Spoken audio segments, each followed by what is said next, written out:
Olá, tudo bem? Você guarda os 10 mandamentos? Você sabe aonde estão os 10 mandamentos e o que eles significam?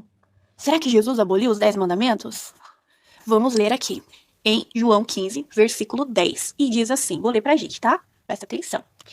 Se guardares os meus mandamentos, permanecereis no meu amor. Se nós guardarmos os mandamentos de Jesus, permaneceremos no amor de Jesus. Mas vamos descobrir quais são os mandamentos de Jesus. Assim como também eu tenho guardado os mandamentos de meu Pai, e no seu amor permaneço. Opa! Então os mandamentos que Jesus guarda são os mandamentos do seu Pai, que é Deus? Mas quais são esses mandamentos? Vou te contar uma coisa.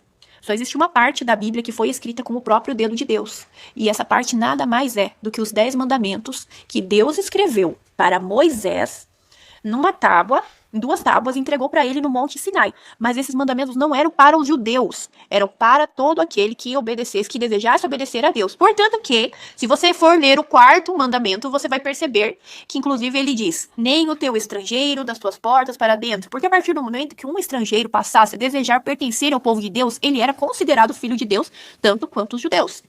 E engraçado, e interessante, engraçado não, interessante, é que as pessoas dizem, o sábado foi dado para os judeus.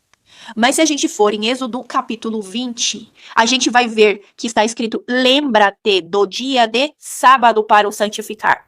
E o mais interessante, e curioso, por que as pessoas querem guardar 9 mandamentos e não querem guardar 10? Eu gostaria de entender essa questão, porque para mim, não consigo, estudando a Bíblia, não consigo ver um sentido claro nisso. Mas se você sabe o porquê, pode deixar aqui nos comentários, vamos conversar sobre o assunto. Outra coisa interessante, aqui a gente sabe que Jesus não aboliu, mas cumpriu a lei. Mas que lei que Jesus cumpriu? Bom, quando Adão e Eva pecaram, passou-se a fazer sacrifícios de cordeiros, de rolinhas, de animais.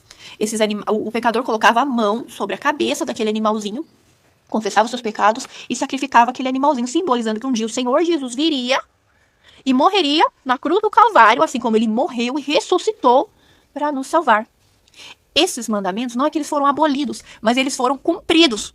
Como diz em Mateus 5, 17 e 20. Não penseis que eu vim revogar a lei ou os profetas. Então ele não veio mudar, mas eu vim para cumprir. Ou seja, ele veio cumprir a lei dos sacrifícios. Então hoje a gente não precisa mais matar animais pelo nosso pecado. Porém, a lei dos 10 mandamentos é uma lei moral e não cerimonial. E ela continua válida até os dias de hoje. Gostou do vídeo? Compartilha, curte, comenta. E se não for inscrito, se inscreve no canal. E que Deus te abençoe grandemente e que toda a luz de Deus possa resplandecer sobre a sua vida.